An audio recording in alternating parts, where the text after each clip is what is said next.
আকাশেরি তারাগুলি, আকাশেরি তারাগুলি ঝিলিমিলি ঝিলিমিলি জ্বলছে। আকাশেরি তারাগুলি ঝিলিমিলি ঝিলিমিলি জ্বলছে। ডালে ডালে ফুলগুলি সৌরভে দুলছে। রসূল এসেছে, হাবিব এসেছে। রসূল এসেছে, হাবিব এসেছে। আরব দেশে, আরব দেশে কাবার পাশে মানবের সেরা মানব এসেছে। আরব দেশে কাবার পাশে মানবের সেরা মানব এসেছে। আমিনার কোলে শিশু দোলে, পাখিরা ডালে ডালে গান ধরেছে। রসূল এসেছে, হাবিব এসেছে।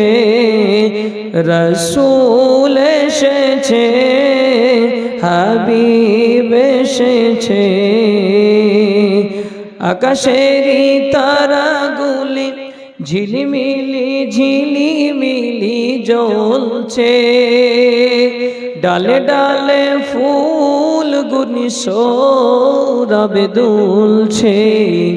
রসূল এসেছে, হাবিব এসেছে।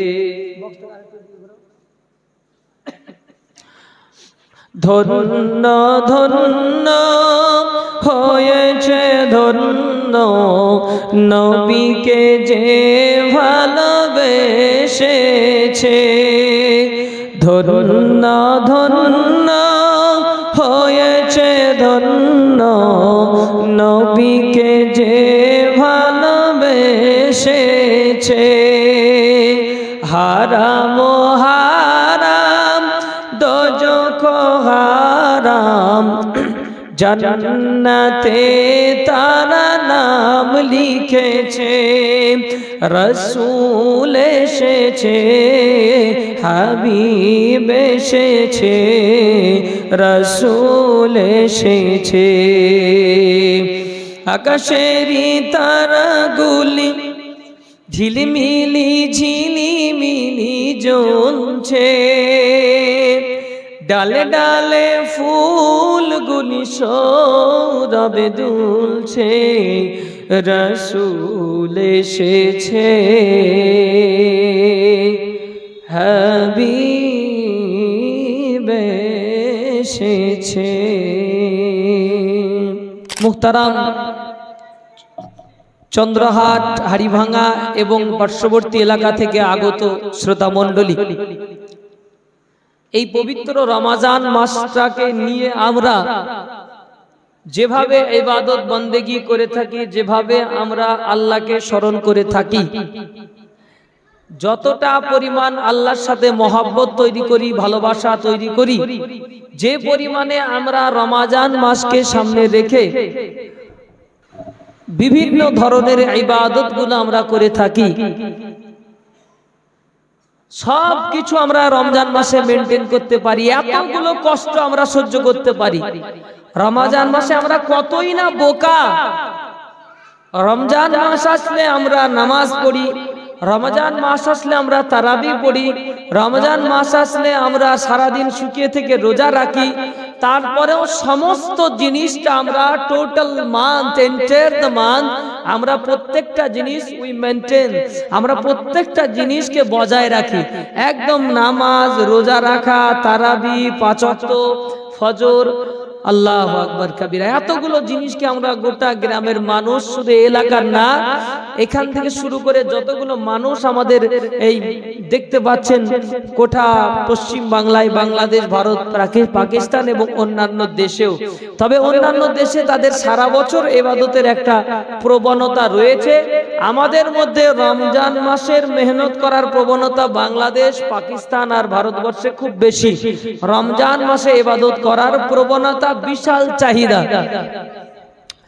আপনারা যে পরিমাণে রমজান মাসে মেহনত করলেন, রোজা রাখলেন, কষ্ট করলেন, তারাবি পড়লেন, এই রমজানের পর দিন থেকে, ঈদের দিন থেকে এতটা পরিমাণ কষ্ট আর আছে? কেউ বলতে পারবেন এতগুলো কষ্ট আছে? রোজাও রাখতে হবে, তারাবিও পড়তে হবে, আবার নামাজও পড়তে হবে, এতগুলো কষ্ট আছে রোজার পর থেকে? এর অর্ধেক না? এর অর্ধেকের অর্ধেক ইবাদত করতে হয় রমজান মাস পেরিয়ে গেলে। তো এর অর্ধেক ইবাদত সারা বছর করতে হয়, রমজান পেরিয়ে যাওয়ার পরে যতটা ভালোবাসা আল্লাহর সাথে তৈরি করেছি তার চাইতে ডবল শত্রুতা তৈরি করব রমজান মাসের পরে। যতটা ভালোবাসা আল্লাহর সাথে রোজার মাসে আছে তার চাইতে ডবল ভালোবাসার থেকে দূরে চলে যাব আমরা রমজান মাস পার হয়ে যাওয়ার পরের দিন থেকেই। এত গতিতে আমরা নামাজ ধরেছি আর এত গতিতে আমরা নামাজ ছেড়ে দেব, মানে বলে বোঝানো যাবে না। আই ক্যানট ডেসক্রাইব ইট। আপনাকে বোঝাতে পারবো না আমি যে কি পরিমাণে গতিতে আমরা ভালো হয়ে গেলাম, এত তাড়াতাড়ি ভালো হয়ে গেলাম, আবার কি গতিতে আমরা আল্লাহকে ভুলে যাব, এত স্পিড। সুবহানাল্লাহ। আমরা রমজান মাসে নামাজ পড়বো, রমজান মাসে তারাবি পড়বো, রমজান মাসে 5 ওয়াক্ত নামাজ পড়বো, আবার রোজা রাখবো, কষ্ট করে এতগুলো ইবাদত করতে পারছি। এই ইবাদত গুলাকে যদি ভাগ করে দেন, এতগুলো ইবাদতকে যদি ভাগ করে দেন, রমজান মাসের 20 রাকাত করে রেগুলার তারাবি আর সারা দিনের আপনার রোজা, এই কষ্টগুলোকে যদি আপনি ভাগ করেন তো 11 মাস ওর থেকে কম হবে। গোটা 11 মাস যদি আপনি মেহনত করেন, 11 মাস যদি আপনি মসজিদে আসেন, তবুও এত পরিশ্রম হবে না যত পরিশ্রম আপনি রমজান মাসে করেছেন। তারপরেও কতই না আমরা বোকা, ঈদের দিনে মানুষ ঈদ ময়দান লোড করে নামাজ পড়ে কোলাকুলি করে কান্দাকাটি করে ঈদের দিনের জোহরের নামাজি আল্লাহর সামনে আল্লাহকে ফাঁকি দিয়ে সবাই মসজিদে ঢুকবে, আমরা ঢুকবো না। না কি বলছেন গো? এর থেকে সত্যি কথা দুনিয়াতে কিচ্ছু নাই। পৃথিবীর বড় বড় সত্যি কথার মধ্যে একটা সত্যি কথা হয়েছে, এই রমজান মাসের পরে জোহরের নামাজ পড়বো না। এটা পৃথিবীর সব থেকে বড় সত্য কথার মধ্যে এটা একটা সত্য কথা। এটা মিথ্যা বলছি না, সত্য। যত মেহমান আমরা দেখতে পাচ্ছি, কিন্তু সত্যি কথা বলছি, এই শুধু রমজান মাসের রোজাটা ফরজ করা হয়েছে, রমজান মাসে হয়, অন্য মাসে হয় না। কিন্তু রমজান মাসের যে জোহর, আসর, মাগরিব, এশা, রমজান মাসের জোহর, মাগরিব, এশা, আসর 5 ওয়াক্ত নামাজ যেমন গুরুত্বপূর্ণ, রমজান মাসের পরেও 5 ওয়াক্ত নামাজ ওই রকমই গুরুত্বপূর্ণ। রমজান মাসে শুধু একটা জিনিস বাড়তি, সেটা হচ্ছে নেকি। রমজান মাসে একটা জিনিস বাড়তি, সেটা হচ্ছে নেকি। রমজান মাসের প্রত্যেকটা ইবাদতের বিনিময়ে আল্লাহ তাআলা অন্য মাসের থেকে নেকি বেশি দিয়েছে।